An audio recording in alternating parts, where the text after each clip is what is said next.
ఆంధ్రప్రదేశ్‌కి Microsoft company రానుందా? అయితే అవుననే సమాధానాలు వినిపిస్తున్నాయి. తాజాగా ఆంధ్రప్రదేశ్‌కి గూగుల్ కంపెనీ వైజాగ్ రాబోతున్నట్టుగా ప్రకటించడం అందరికీ కూడా తెలిసినటువంటి విషయమే. అయితే ఆంధ్రప్రదేశ్ విద్యాశాఖ అదేవిధంగా ఐటీ ఎలక్ట్రానిక్స్ శాఖ మంత్రులైనటువంటి నారా లోకేష్ గారు ప్రస్తుతం అమెరికాలో పెట్టుబడుల వేటలో బిజీగా గడుపుతున్నారు. అందులో భాగంగానే ఏదైతే గూగుల్ సీఈఓ అయినటువంటి సుందర్ పిచ్చయ్య గారిని కలవడం జరిగింది. మరి మొత్తానికి ఈ మైక్రోసాఫ్ట్ రాక ఆంధ్రప్రదేశ్ సంబంధించి పూర్తి విషయాలు తెలుసుకోవడానికి మనతో ఉన్నారు సీనియర్ జర్నలిస్ట్ డివి శ్రీనివాస్ గారు. సార్ నమస్కారం అండి. నమస్తే సార్, మొత్తానికి దేశంలోనే అతిపెద్ద పెట్టుబడిగా ఇప్పటికే ఎఫ్డిఐకి సంబంధించి గూగుల్ కంపెనీ ఆంధ్రప్రదేశ్ గ్రాప్ చేసుకొని మనందరికి కూడా తెలిసినటువంటి విషయమే. అయితే ఇప్పుడు ప్రపంచవ్యాప్తంగా దిగ్గజ కంపెనీ సంస్థల్లో ఒకటైనటువంటి మైక్రోసాఫ్ట్ కూడా భారతదేశానికి రాబోతుంది. దాన్ని ఎట్టి పరిస్థితుల్లో ఆంధ్రప్రదేశ్కి తీసుకురావాలని చెప్పేసి నారా లోకేష్ గారు, ముఖ్యమంత్రి చంద్రబాబు నాయుడు గారు కృషి చేస్తున్నట్టు వార్తలు వస్తున్నాయి. ఏమంటారు మీరు? ఈ రోజు అన్ని పత్రికల్లో బ్యానర్ ఐటమ్ మైక్రోసాఫ్ట్ భారతదేశంలో 1,58,000 కోట్ల పెట్టుబడులు పెడుతుంది. 17 బిలియన్ డాలర్లు పెడుతున్నామని నాదెళ్ల సత్య ఎక్స్ లో పోస్ట్ చేశారు. ప్రధాని మోడీతో తన ఫోటో. అందరి దృష్టి ఆంధ్రప్రదేశ్ పై. ఎందుకంటే గూగుల్ ఆల్రెడీ అనౌన్స్ చేసింది గతంలో. ఇప్పుడు అసలు ఆల్రెడీ బిగిన్ అవుతున్నాయి పనులు కూడా, శ్రీకారం పెడుతున్నారు. తర్లుపాడ అక్కడ ఏంటి, విశాఖలో గూగుల్ డేటా సెంటర్ 1,38,000 కోట్ల పెట్టుబడులు. మీరు అన్నారు సుందర్ పిచాయ్తో మరి ఇవాళే లోకేష్ భేటీ కూడా. ఇప్పుడు ఒకటి, సత్య నాదేళ్ల గత పర్యటనలో కలిశాడు. ఐటీ సినర్జీ సర్వ్కి లాస్ట్ ఇయర్ వెళ్ళినప్పుడు లోకేష్ సత్య నాదేళ్లకు ఒక మెయిల్ పెట్టాడు. సింపుల్ గా మెయిల్ పెట్టాడు, మీ అపాయింట్మెంట్ కావాలని. వెంటనే అతను అపాయింట్మెంట్ ఇచ్చేసాడు. ఆ భేటీ పర్యవసానం మరి మనం చూసాం. ఏది, మైక్రోసాఫ్ట్ క్వాంటమ్ వ్యాలీ, మరి అక్కడ క్వాంటమ్ సెంటర్ పెడుతున్నట్టుగా అమరావతిలో అక్కడ 4,000 చదరపు అడుగుల్లో వాళ్ళ పెద్ద క్వాంటమ్ సెంటర్ పెడుతున్నారని. ఆల్రెడీ బిల్ గేట్స్ దావోస్ లో కలిశారు మైక్రోసాఫ్ట్. బిల్ గేట్స్ దావోస్ లో ఎవరితో, ఇటు ముఖ్యమంత్రి చంద్రబాబుతో, మంత్రి లోకేష్ తో చర్చలు. అసలు అక్కడ అగ్రికల్చర్ లో, లేకపోతే హెల్త్ లో, ఇటు ఎడ్యుకేషన్ లో, ఈ 3 రంగాల్లో కూడా కలిసి పని చేస్తాం. మైక్రోసాఫ్ట్ పూర్తి చేయూత అందిస్తుంది.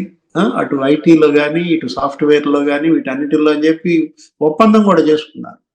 ఇలాంటి పరిస్థితుల్లో మరి మైక్రోసాఫ్ట్ కూడా డేటా సెంటర్ పెట్టబోతుందా?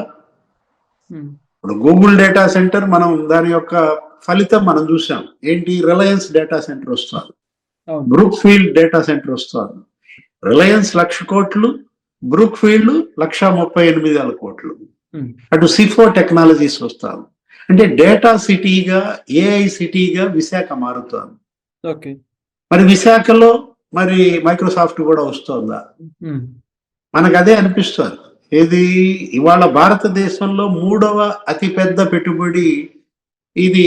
సత్యనాదేళ్ల ప్రకటన 1,58,000 కోట్లు అంటున్న నేపథ్యంలో దిగ్గజ కంపెనీలన్నీ కూడా ఏంటి, అటు ఐటీ, లేకపోతే ఏఐ, లేదు ఈ డేటా ఎనాలిటిక్స్, ఎందులో అయినా సరే క్లౌడ్ కంప్యూటింగ్, వాళ్ళందరి దృష్టి విశ్వవ్యాప్తంగా ఆంధ్రప్రదేశ్ పైన.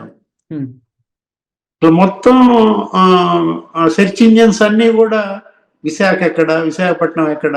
ఆ రోజు సుందర్ పిచాయ్ ఆయన మరి ఇంటర్వ్యూ ఇచ్చారు. ఏమని, సుందర విశాఖలో మరి సుందర్ పిచాయ్ ఎంటర్ అవుతున్నాడా? గూగుల్ డేటా సెంటర్ అక్కడ పెడుతున్నాం అన్న ఒక్క ప్రకటన ఏంటి, 13 దేశాలకు మేము ఇక్కడి నుంచే సీ కేబుల్ వేస్తున్నాం. ఇవాళ ఆగ్నేయ ఏసియాకి నీకు గేట్వేగా మారింది ఏది, విశాఖపట్నం. ఇప్పుడు మనం చూసాం వెస్ట్ కోస్ట్ కి గేట్వే ఏది, ముంబై. భారతదేశానికి ఆర్థిక రాజధాని. ఇవాళ ముంబైని ధీటుగా ఢీ కొట్టే పరిస్థితుల్లోకి విశాఖపట్నం వస్తోందా అంటోంది. అదే అన్నమాట.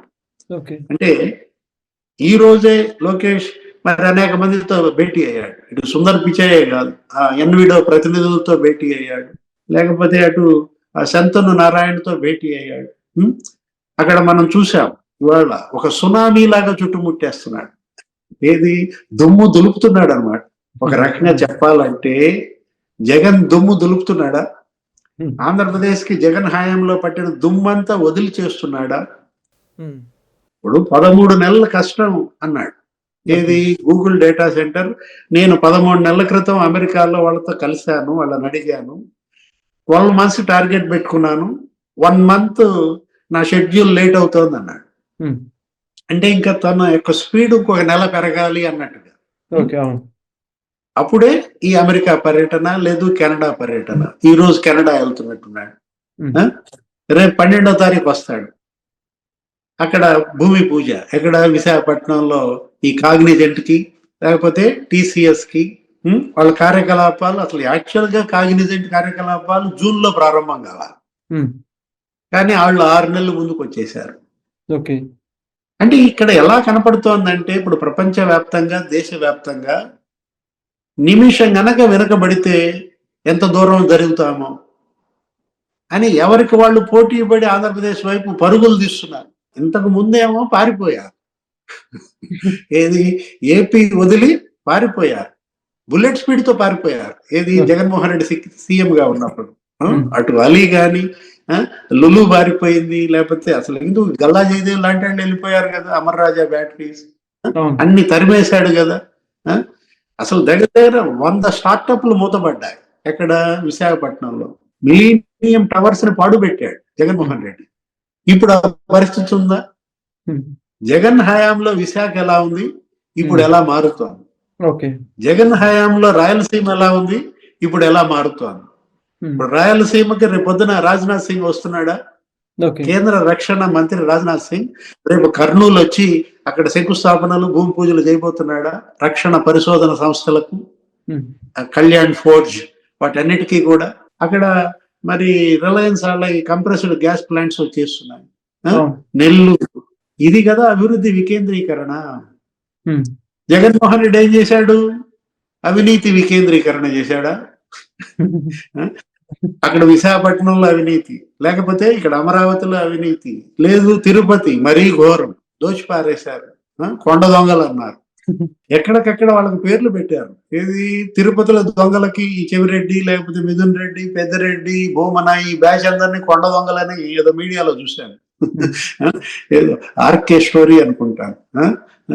అక్కడ ఏంటి, విశాఖ దొంగలు. అక్కడ స్టీల్ ప్లాంట్ ఏ విధంగా పాడు పెట్టారు. ఇప్పుడు వీళ్ళు steel plant, Visakha steel plant కి వీళ్ళు 12,000 కోట్లు తీసుకొచ్చారు. అసలు అక్కడ ఏంటి, స్టీల్ సిటీగా విశాఖ మారుతోంది. ఆర్సిలార్ మెటల్ స్టీల్ కంపెనీ వస్తుంది. 1,500 కోట్లతో ఆర్సిలార్ మెటల్ స్టీల్ కంపెనీ ఒక పండగలాగా చూస్తున్నారు. నేను అంటోంది అదే, ఏది ఒక సునామీ లాగా చుట్టేస్తున్నాడు అనమాట లోకేష్. ఇవాళ ఇన్వెస్ట్మెంట్స్ సునామీ, ఇవాళ పరిశ్రమల సునామీ, ఉద్యోగాల సునామీగా దీన్ని చూడాలి. దశ తిరిగింది Andhra Pradesh. వదిలిందా? Thank you so much, sir. Please subscribe to Leo News for more videos.